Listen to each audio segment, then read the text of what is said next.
मित्रों, आज का विषय है घर में कौन से स्थान पर भूलकर भी दीपक नहीं जलाना चाहिए, अन्यथा लक्ष्मी जी हमेशा के लिए घर छोड़कर चली जाती हैं। एक बार माता पार्वती ने भगवान शिव से पूछा, प्रभु लोग दीपक जलाते हैं, पूजा करते हैं, फिर भी वो गरीब होते चले जाते हैं, क्या पूजा पाठ में शक्ति नहीं होती? फिर भगवान शिव कहते हैं, पार्वती तुम्हें तुम्हारे प्रश्न का उत्तर मैं एक छोटी सी कहानी के माध्यम से देता हूँ, इसलिए कहानी को पूरा और मन से सुनना, फिर तुम्हारी समझ में सब ठीक से आ जाएगा। तो मित्रों, कहानी शुरू करने से पहले मेरा आप सभी से अनुरोध है कि आप हमारी कहानी में खो जाएं। उससे पहले हमारे चैनल को सब्सक्राइब करके बेल आइकन अवश्य दबा लें, जिससे हमारी हर वीडियो का नोटिफिकेशन सबसे पहले आप तक पहुंच सके और आप हमारी हर वीडियो से प्राप्त ज्ञान का अपने जीवन में लाभ उठा सकें। तो आइए कहानी शुरू करते हैं। भगवान शिव कहते हैं, पार्वती प्राचीन समय की बात है, एक गाँव में एक स्त्री रहती थी। उसका पति अपने एक छोटे से बेटे को छोड़कर के मर गया था। वो विधवा बेचारी अपना और अपने बच्चे का पेट पालने के लिए बहुत कड़ी मेहनत करती थी, फिर भी उन दोनों को आधा पेट भर के ही खाना मिल पाता था। विधवा का लड़का जब थोड़ा सा बड़ा हो गया तो एक दिन उसने अपनी माँ से पूछा, माँ हम लोग रोजाना आधा पेट खाना खाकर रहते हैं, आखिरकार मेरे पिता हम लोगों को खाना खिलाने के लिए क्या काम करते थे? इस प्रकार बेटा की बात को सुनकर के माँ ने जवाब दिया, बेटा तुम्हारे पिताजी शिकारी थे, वो जानवरों को पकड़ने के लिए जाल बिछाया करते थे और जो जानवर उस जाल में फंस जाता था उसी को हम लोग खा लिया करते थे।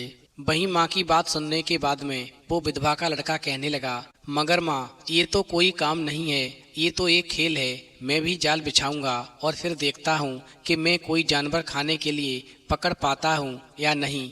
भगवान शिव कहते हैं, पार्वती इस प्रकार वो विधवा का लड़का अगले दिन जंगल गया, पेड़ से कुछ डालियां काटी और शाम तक घर लौट आया। वहीं दूसरा दिन उसने उन डालियों से जाल बनाने में लगा दिया और तीसरे दिन उसने नारियल के रेसे लेकर के उनसे रस्सियां बनाई। वहीं चौथे दिन वो जितने भी जाल बिछा सकता था उसने उतने जाल बिछाए और पांचवें दिन उसने बचे हुए जाल भी बिछा दिए। वहीं छठे दिन वो उन जालों को देखने गया तो उसने देखा कि उन जालों में बहुत सारे जानवर पकड़े गए थे। उसने जितने जानवर अपने लिए काफी थे उतने रख लिए, बाकी बचे हुए जानवर वो पास के शहर में बेच आया और इस प्रकार उसने उन जानवरों को बेच करके कुछ मक्का और खाने की दूसरी चीजें खरीदी और अपने घर आ गया। इस प्रकार उस विधवा के दिन बहुत आराम से गुजरने लगे, पर बाद में उसके जाल में जानवर फंसने कम हो गए और एक दिन ऐसा भी आया कि जब उसको अपने जाल में एक भी जानवर फंसा दिखाई नहीं दिया, पर एक दिन एक बंदर उसके जाल में फंस गया।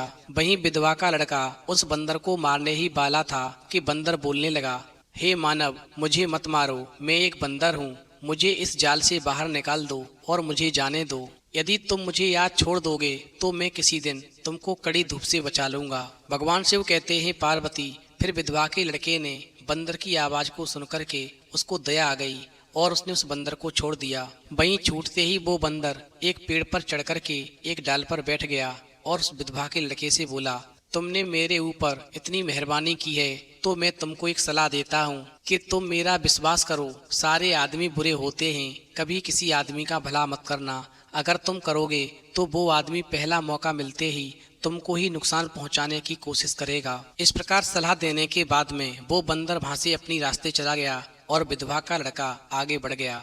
वहीं अगले दिन विधवा के लड़के के जाल में एक सांप फंस गया और वो सांप को मारने ही वाला था। इतने में ही सांप मुस्कुराया और बोला, हे मानव तुम मुझे मारने के लिए आदमियों को बुलाने के लिए गांव मत जाओ, मैं एक इच्छाधारी नाग हूँ, मैं तुम्हारे हाथ जोड़ता हूँ, तुम मुझे इस जाल से निकाल दो, मेरे प्राण बख्श दो। यदि तुम मुझे आज छोड़ दोगे तो मैं कल तुम्हें धूप से बचा सकूंगा और अगर तुम्हें मेरी किसी सहायता की जरूरत पड़ेगी तो मैं जरूर तुम्हारे काम आऊंगा।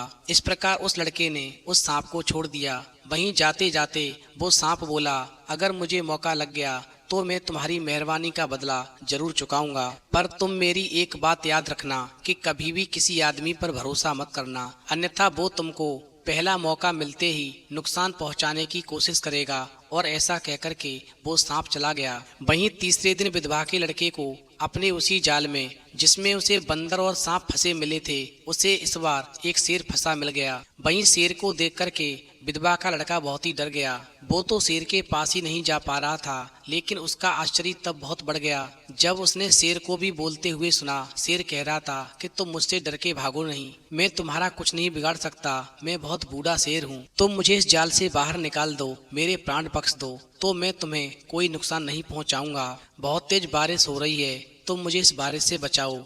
अगर तुम्हें मेरी जरूरत पड़ी तो मैं भी कभी तुम्हें धूप से बचाऊंगा। भगवान शिव कहते हैं, पार्वती, इस प्रकार विधवा के लड़के को उस शेर पर विश्वास हुआ और शेर का विश्वास करके उसको भी जाल से बाहर निकाल दिया। वहीं जाते जाते शेर ने उस विधवा के लड़के से कहा, हे मानव, तुमने मेरे ऊपर बड़ी मेहरबानी की है, मैं तुम्हारी इस मेहरबानी का बदला जरूर चुकाऊंगा। पर एक बात का ध्यान रखना, कभी भी किसी आदमी के ऊपर बिल्कुल भी दया मत करना, क्योंकि वो हमेशा उसका बदला तुम्हें बेरहमी से ही देगा। भगवान शिव कहते हैं, पार्वती, इस प्रकार अगले दिन इत्तेफाक से उस विधवा लड़के के जाल में इस बार एक आदमी फंस गया। और जब उस लड़के ने उस आदमी को जाल में से निकाला तो उस आदमी ने लड़के को कई बार विश्वास दिलाया कि वो उसके साथ की गई मेहरबानी को कभी नहीं भूलेगा, कि उसने उसको जाल में से निकाला और उसकी जान बचाई। इस प्रकार धीरे धीरे जंगल के सारे जानवर समाप्त हो गए। अब शिकार करने के लिए कुछ भी नहीं बचा था और इसी वजह से अब उस विधवा के घर में खाने के लाले फिर से पड़ने लगे। वहीं एक दिन विधवा का लड़का अपनी माँ से बोला, माँ, घर में यदि कुछ हो तो मुझे केक बना के दे दो और मैं अपना तीर कमान लेकर के फिर से शिकार करने के लिए जाना चाहता हूँ। इस बार किसी दूसरे जंगल में जाऊंगा, यदि मैं शिकार नहीं करूंगा तो हम लोग भूखे मर जाएंगे। वहीं विधवा माँ ने अपने बच्चे के लिए बचे हुए खाने के सामान की केक बनाकर दी और इस प्रकार वो लड़का उस केक को लेकर के और अपना तीर कमान लेकर के शिकार पर चल दिया। इस प्रकार वो बेचारा चलता गया पर उसे कोई शिकार नहीं मिला और वो चलते चलते रास्ता भी भूल गया और उसके पास केक भी अब केवल एक ही बची थी। वो नहीं जानता था कि वो अपने घर से किस दिशा में जा रहा था, पर अंत में वो एक बहुत ही अकेले और घने जंगल में आ निकला। ऐसा जंगल तो उसने पहले कभी नहीं देखा था। विधवा का लड़का इतना थक गया था कि उसका मन कर रहा था कि वो बस वहीं लेट जाए और मर जाए, क्योंकि पेट भरने के भी अब उसके लाले पड़े हुए थे। वो आत्महत्या करने की मन में सोच ही रहा था कि उसने अचानक से उसको पुकारने की आवाज सुनी। वहीं उस लड़के ने सिर उठाकर देखा तो एक पेड़ पर वो ही बंदर बैठा था जिसके उसने प्राण बख्श दिए थे। और फिर वो बंदर कहने लगा, हे मानव, मैंने तुम्हें पहचान लिया, तुम वो ही हो जिसने मुझ पर दया करके मेरे प्राणों को बख्शा था। तुम कहाँ जा रहे हो? इस प्रकार विधवा का लड़का दुखी होकर बोला, मुझे मालूम नहीं, मुझे लगता है कि मैं रास्ता भूल गया हूँ। वहीं बंदर बोला, तुम चिंता मत करो, मुझे मालूम है तुम्हें बहुत तेजी से भूख लग रही है और इसी वजह से तुम आत्महत्या करने की सोच रहे हो। तुम यहाँ बैठो, तब तक मैं आता हूँ, थोड़ा आराम करो और मैं तुम्हारी मेहरबानी का बदला मेहरबानी से ही चुकाऊंगा। और फिर ऐसा कहकर के वो बंदर तुरंत ही कूदकर वहां से चला गया और थोड़ी ही देर में कुछ पके केले और पपीता लेकर आया। इस प्रकार उस बंदर ने उस लड़के को केले और पपीता ला करके दे दिए और फिर उस विधवा के लड़के ने बड़े ही प्यार से खाए। और फिर बंदर जो था एक केले बास लेकर फिर से दौड़कर गया और उसमें ठंडा पानी भर लाया। वहीं लड़के ने खूब पेट भरकर खाया और जी भरकर पानी पिया। इस प्रकार वो बंदर जो था अपने रास्ते चला गया और वो लड़का आगे चला गया। भगवान शिव कहते हैं, पार्वती, इस प्रकार वो विधवा का लड़का जो था बिना कुछ सोचे समझे ही आगे बढ़ता गया। उसे कहाँ जाना था उसे नहीं मालूम था, लेकिन वो चलता गया और इस बार वो ऐसे रास्ते पर पहुंच गया जहां पर उसको वो ही शेर मिल गया जिसने उसको बारिश से बचाया था, जाल से उसके प्राण बचाए थे। और जैसे ही शेर ने उस लड़के को देखा तो शेर पहचान गया और बोला, हे मानव, तुम कहाँ जा रहे हो? वहीं विधवा के लड़के ने जवाब दिया, मुझे नहीं मालूम, मुझे लगता है कि मैं रास्ता भूल गया हूँ। तुम यहाँ पर बैठो, थोड़ी देर आराम करो, मैं तुम्हारी मेहरबानी का बदला चुकाना चाहता हूँ। और फिर शेर की बात को सुनकर के विधवा का लड़का बैठ गया और आराम करने लगा। वहीं शेर जो था वहां से चला गया और बहुत जल्दी ही शेर एक ताजा शिकार करके लाया जिसने उसे अभी मारा था। और फिर शेर आग भी लेकर आया और फिर उस लड़के ने मांस को पकाया और पेट भरकर खाया। इस प्रकार पेट भर जाने के बाद में वो लड़का वहां से आगे निकल गया और शेर अपने रास्ते चला गया। इस प्रकार विधवा का लड़का चलते चलते बहुत दूर निकल गया। वो एक ऐसे स्थान पर आ गया जहाँ पर एक शहर सा था। इस प्रकार वो विधवा का लड़का इस बार चलता गया और एक ऐसे स्थान पर आ गया जहाँ पर उसे बहुत तेजी से प्यास लगाई। वहीं पास में एक कुआं था और कुएं के पास ही एक बाल्टी रखी थी। वहीं उसने सोचा अगर वो बाल्टी पानी तक पहुंच पाती तो वो पानी पी लेता। इस प्रकार पानी देखने के लिए उसने कुएं के अंदर झांका तो क्या देखता है कि कुएं के अंदर पानी की बजाय एक सांप बैठा है। वहीं सांप ने उस विधवा के लड़के को तुरंत ही पहचान लिया और वो सांप बोला, ए मानव, 1 मिनट रुको। फिर वो सांप जो था उस कुएं से बाहर आ गया और कहने लगा, तुमने मुझे पहचाना नहीं, लेकिन मैंने तुम्हें पहचान लिया। तुम वही मानव हो जिसने मेरे प्राण बचाए थे, मुझे जाल से आजाद कर दिया था। मैंने उस समय तुमसे वादा भी किया था, यदि तुम मेरे प्राण बख्श दोगे तो मैं तुम्हें किसी दिन धूप से बचाऊंगा। हे मानव, तुम इस शहर में अजनबी हो, लाओ जो तुम्हारे पास में थैला है वो मुझे दे दो। मैं तुम्हें अपने खजाने से कुछ ऐसी चीजें दूंगा जो तुम्हारे शहर जाने के बाद में तुम्हारे बहुत काम आएंगी। और फिर ऐसा कहकर के उस लड़के ने सांप को थैला पकड़ा दिया। वहीं उस सांप ने क्या किया, उस थैले को सोने चांदी की जंजीरों से भर दिया और कहा, इस थैले को बेझिझक अपने साथ ले जाओ और जिस भी चीज की आवश्यकता हो इस सामान को बेच करके तुम खरीद सकते हो। मैंने तुम्हें इतना सारा खजाना दे दिया है कि कई पीढ़ियों तक चैन से खाओगे, तुम्हें कहीं भटकने की जरूरत नहीं पड़ेगी। और ऐसा कहकर के वो सांप जो था वहां से विदा हो गया। भगवान शिव कहते हैं, पार्वती, इस प्रकार वो विधवा का लड़का वहां से आगे बढ़ता गया तो वो एक ऐसे स्थान पर पहुंच गया जहां पर उसको वही आदमी मिला जिसको उसने अपने जाल से निकाला था। वहीं वो आदमी जो था विधवा के लड़के से कहने लगा, मैंने तुम्हें पहचान लिया, तुम मेरे मित्र हो, तुमने मेरी जान बचाई थी, तुम मेरे घर चलो, आराम से खाना खिलाऊंगा। इस प्रकार विधवा का लड़का उस आदमी की बातों पर भरोसा करके उसके साथ चला गया।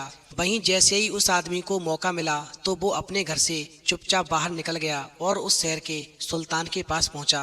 वहीं उसने सुल्तान से जाकर कहा, हे सुल्तान, मेरे घर पर एक अजनबी आया है जिसके पास में सोने चांदी की जंजीरों से भरा हुआ एक थैला है। जब मैंने उससे पूछा कि वो थैला कहाँ से आया तो उसने कहा कि उसको वो थैला एक सांप ने दिया है और वो सांप जो है एक कुएं में रहता है।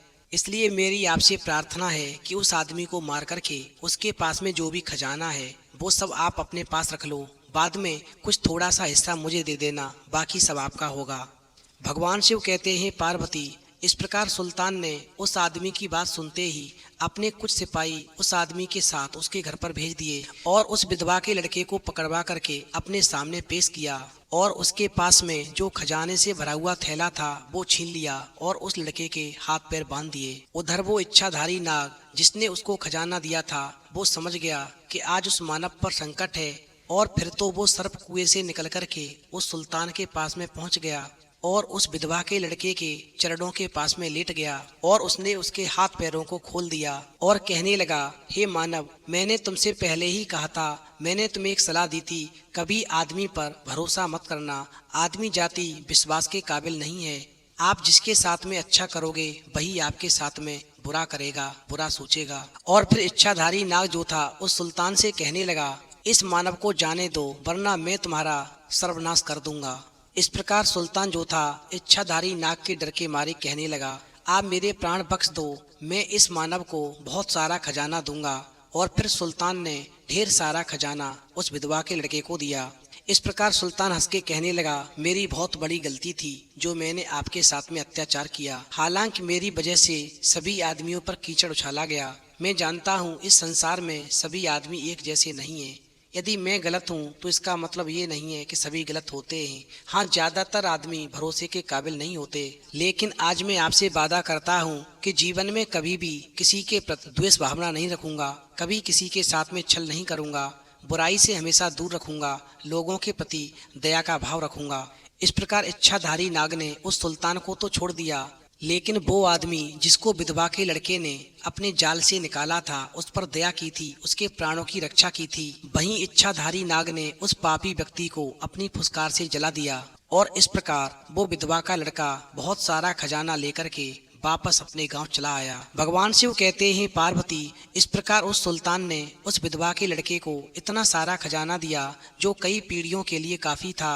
वहीं सर्प ने विधवा के लड़के से आगे कहा, यदि ये खजाना तुम अपने जीवन में सलामत रखना चाहते हो और जीवन में कभी दुख नहीं चाहते तो अपनी माँ से घर जाकर कहना वो कभी भी दक्षिण दिशा में दीपक ना जलाएं, यानी दक्षिण दिशा में दीपक की बाती न करें। जो लोग दक्षिण दिशा में दीपक जलाते हैं उनके घर का खजाना नष्ट हो जाता है, क्योंकि ऐसे घर से लक्ष्मी नाराज होकर चली जाती हैं। मैं तुम्हें कुछ ज्ञान की बातें बताता हूँ जो जीवन में हमेशा ध्यान रखना। दीपक की लौ पूर्व दिशा में रखने से आयु में वृद्धि होती है। पश्चिम दिशा में दीपक की लौ रखने से दुख बढ़ता है। उत्तर दिशा में दीपक की लौ रखने से धन में वृद्धि होती है और लक्ष्मी की हमेशा कृपा बनी रहती है। और दक्षिण दिशा में दीपक की लौ रखने से खजाना नष्ट हो जाता है। इसलिए हमेशा दीपक की लौ उत्तर दिशा में रखनी चाहिए, जिससे हमेशा खजाना भरपूर बना रहेगा। तो मित्रों, जीवन में बहुत संभल के चलना चाहिए। भरोसा नहीं कौन आपके साथ में कैसा छल करे। यदि आप किसी के प्रति दया का भाव रखेंगे तो निश्चित ही आपके साथ में भी एक दिन दया का भाव रखने वाला कोई ना कोई आपको मिल ही जाएगा। तो मित्रों, कभी भी अपने घर में दीपक को जला करके दीपक की लौ को दक्षिण दिशा में ना रखें, अन्यथा जीवन में सुख की जगह दुख भर जाएंगे। लक्ष्मी कभी भी मेहरबानी नहीं करेंगी। लक्ष्मी घर से रूठकर हमेशा के लिए चली जाएंगी। तो मित्रों, यदि आपको कहानी पसंद आई हो तो प्लीज आप हमारे चैनल को सब्सक्राइब करें और भगवान शिव और पार्वती के लिए एक लाइक करना बिल्कुल न